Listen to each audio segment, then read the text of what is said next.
Okay, so one of you requested that I make a video about my experience tapering meds, what it's like to taper medication, how I did it, some of the strategies, etc. So TLDR, I was hospitalized 4 times for psychosis. I was put on 6 medications. I took dozens. I saw dozens of treatment centers all over the country. I used metabolic therapies, diet, exercise, sleep to pretty much cure myself. Now everything's fine. I can work. I live on my own. Tapering meds is gnarly.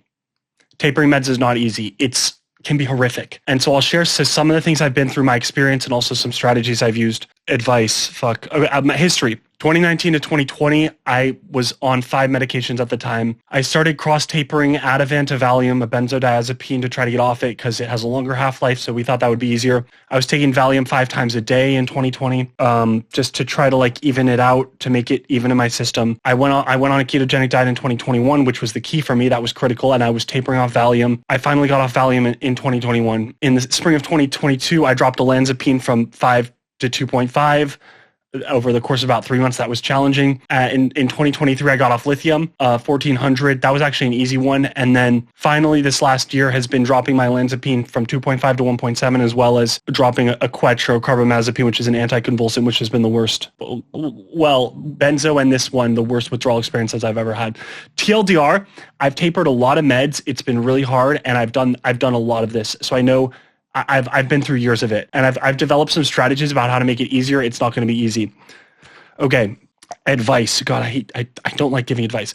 Number 1, understand potential withdrawal before you go on these meds. Like if you're already on meds, I'm sorry. If you're already on meds and you want to get off them, it might be tough. It might be.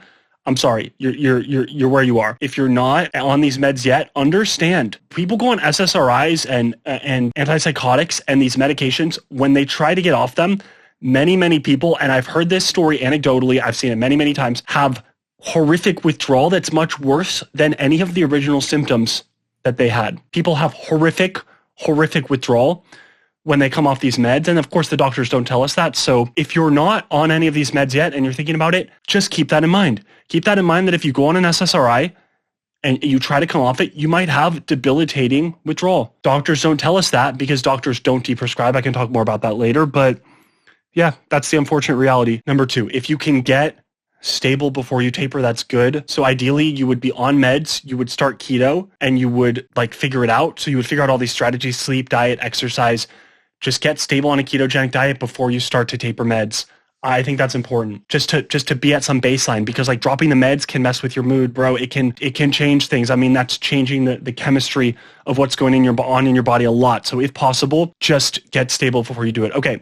Recognize withdrawal versus relapse. So symptoms are one thing. So for me, I know what manic symptoms look like, or hypomanic symptoms. It's me not sleeping enough. It's me getting many nights without sleeping, spending a lot of money on stuff, pressured speech, classic manic symptoms. So I kind of am really familiar with what those are at this point. I know what symptoms are, and I track my sleep, and I'm really careful about it. Withdrawal is different. The symptoms of withdrawal for me are different from hypomania or depression. They're more acute. They come and go. I'm able to pick them apart now, so I know the difference. But yeah, I would say you could even write down the symptoms you have in your illness. So your bipolar, schizophrenia illness, whatever it is. And then as you start to taper meds, if you have withdrawal from the meds, you'll understand that these symptoms you're experiencing from the withdrawal are different from the original symptoms of your illness. My brain's kind of scattered today. Doctors don't know. They'll tell you symptoms are coming back. This one's tricky because a lot of doctors, when you start to taper the meds, they'll tell you, oh, your symptoms are coming back. That's what this is. So the meds were keeping you stable, and now you're coming off the meds, your symptoms are returning. A lot of them don't understand that actually that's just withdrawal from medication. So there's a difference between the withdrawal from medication, so some of the acute symptoms that might happen when you go off meds, and symptoms of mental illness, bipolar, schizophrenia, schizoaffective depression, traditional mental illnesses. So your doctor might tell you, your symptoms are coming back. We need to go back up on the meds. It's hard, to tell your doctor, hey, I think these are withdrawal symptoms. I would say fight for what you know to be true. I don't know. Sometimes your doctor might be right. You might be getting manic because you're coming off the meds. So, it's really hard. It's really hard to tease apart. But I would say generally, if you know what your symptoms are for mental illness, and you know that you typically don't sleep when you're manic, but you're sleeping, or your speech isn't pressured, or you're fine, that would be a sign that you're having withdrawal symptoms as opposed to typical mental illness or mania. Number 5, prepare for weird symptoms. Do not underestimate the horror that can be medication withdrawal. Like, sorry for the bitter black pill, but like, if you are going to taper psych meds, this could be very, very hard. Don't assume it's going to be hard, I guess, before you do it, but like, this could be very challenging. I don't want to understate how horrific and debilitating psych med withdrawal can be for many, many people. So, I mean, my own symptoms: irritability, anxiety, insomnia, neuroemotions. Neuroemotions is this weird withdrawal effect that I get where like psychological problems in my brain become magnified because of the withdrawal and start to become 10 times more difficult and insurmountable because I'm going through the withdrawal.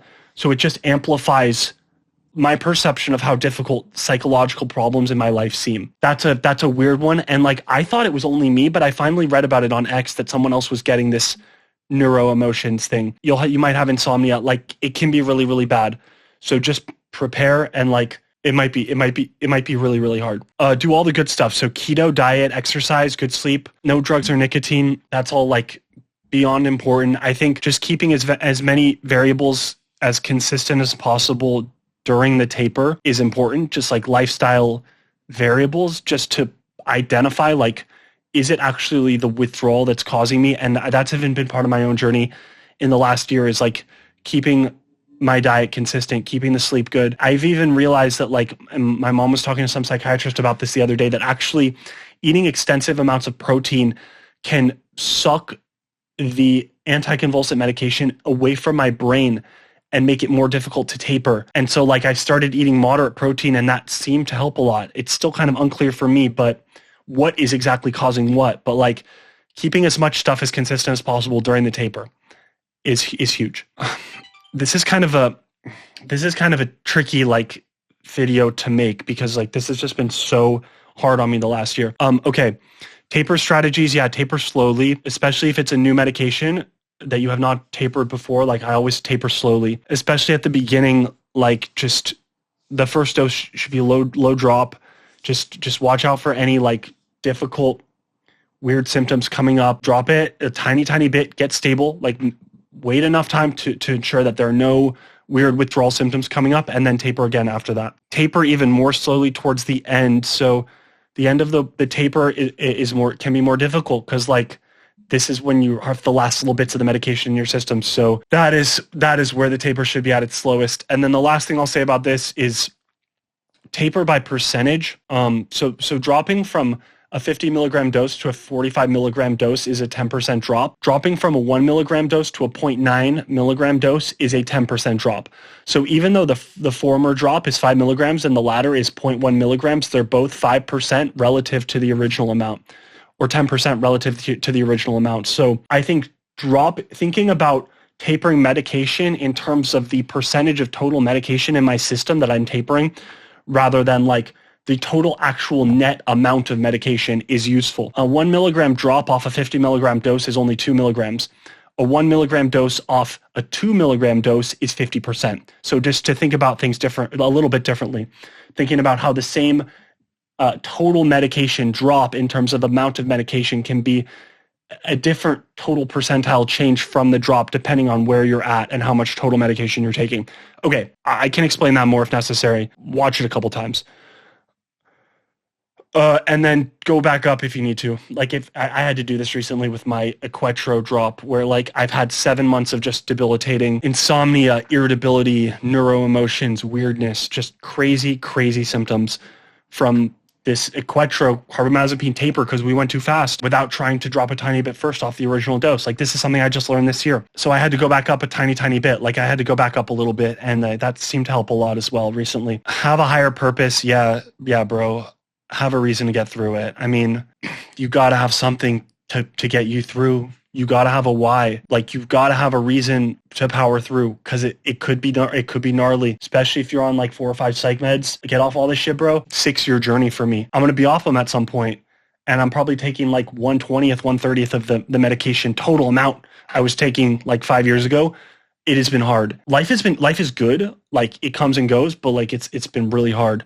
Yeah. So have a reason to get through it. God, family, your kids, posterity. I don't know. My personal favorite mental reframes for this are like, number one, instead of being a goddamn soft kid raised in the burbs with everything handed to me with just an easy life, I got dealt a bit of a shit card and now I have to figure it out. And that's like character building. And so I'm actually grateful for that, like to have gone through this, to develop strength of character by going through some adversity, because like I would not have gone through real adversity had this not happened. So that's a useful positive reframe for me. Number two, I can help others with this. I'm in a position now where I can help people get through med withdrawal and tapering antipsychotic meds, SSRIs, like psych meds. I know this game. I've been in this game many, many years. I know the tricks. I know the symptoms. I know the things that can happen. I know how hard it can be. I'm starting to understand the mental strategies of what it takes to push through, how to push through, the spiritual component to this, which is like massive. And I'll keep talking about that because I believe in it. But having a higher purpose is so important. Okay, so just to summarize, understand withdrawal before you go on these meds. Be stable before you start to taper if possible. Oh, and taper each one med at a time. I mean, yeah, there's some discussion about this. I personally taper one medication at a time. Recognize withdrawal symptoms versus illness relapse symptoms. If doctors don't know, they won't tell you. They'll tell you your symptoms are coming back. They might, even though it's acute withdrawal. So try to tease out withdrawal symptoms versus like symptoms of your illness. Prepare for weirdness. Don't underestimate this foe that you're going to face, that you might face. It might be easy. It might not. It depends on the person and the medication. Like me, irritability, insomnia, neuroemotions, frustration. Like life is good, right? I'm stable. I don't have manic episodes, but it's hard. Do all the good stuff. Keto, exercise, get good sleep. Don't do drugs, nicotine, hang out with friends, be with people, be outside, walk around, get sunlight. Do that shit. I'm getting emotional just making this video. Do all that. Keep everything as consistent as possible. And for the taper strategies, go slowly and taper back up, taper by percentage and go up if necessary.